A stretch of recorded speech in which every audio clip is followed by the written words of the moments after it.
Bahujan Samaj party की supremo Mayawati ने लोकसभा चुनाव की तैयारियां तेज कर दी हैं। जी हां, 5 राज्यों के विधानसभा चुनाव की अगर बात करें तो प्रचार प्रसार का काम लगभग थम चुका है। 3 दिसंबर को नतीजे सामने आएंगे तो मायावती की अब सारी नजरें लोकसभा चुनाव को लेकर हैं। मायावती अभी दिल्ली में है। राज्य में विधानसभा चुनाव खत्म होते ही वे आम चुनाव की तैयारियों में जुट गई हैं। महाराष्ट्र को लेकर वो एक बैठक भी कर चुकी हैं। महाराष्ट्र में उनकी नजर उन सीटों पर है जहां पार्टी को 1 लाख वोट मिलते रहे। उनके भतीजे आकाश आनंद 29 नवंबर को औरंगाबाद का दौरा करेंगे। पूर्व राज्यसभा सांसद और नेशनल कोऑर्डिनेटर अशोक सिद्धार्थ वहां के प्रभारी हैं।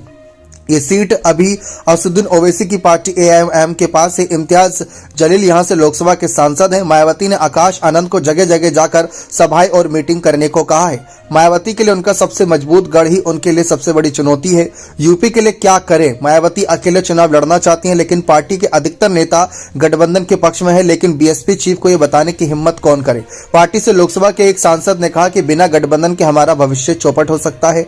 पिछले चुनाव में बीएसपी का समाजवादी पार्टी से गठबंधन था। उस चुनाव में बीएसपी के 10 नेता चुनाव जीतने में कामयाब रहे। बाद में गाजीपुर से सांसद अफजाल अंसारी को सजा हो गई, फिर उनकी संसद सदस्यता भी चली गई। पिछले चुनाव में 10 सीटें लेने वाली बीएसपी का 2014 के चुनाव में खाता तक नहीं खुला था।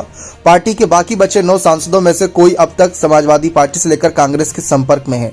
बीएसपी प्रमुख मायावती अभी यूपी में पार्टी के संगठन का विस्तार चाहती है। लालजी वर्मा, इंद्रजीत सरोज से लेकर राम अचल राजभर जैसे पुराने नेता पार्टी छोड़ चुके हैं। पार्टी का वोट शेयर लगातार कम हो रहा है। पिछले विधानसभा चुनाव में बीएसपी को बस 13% वोट मिले थे।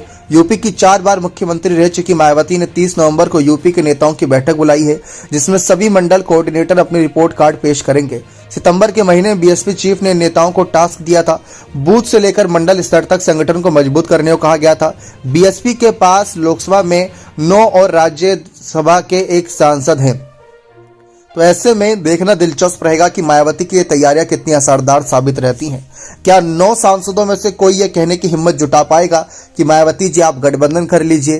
क्योंकि हर कोई मायावती के फैसले पर भरोसा जता रहा है, लेकिन ये वही सांसद हैं जो पिछले 2014 के चुनाव में काफी बुरी तरीके से हारे थे। एक भी सीट नहीं आई थी जब अकेले उतरी थी मायावती की बसपा।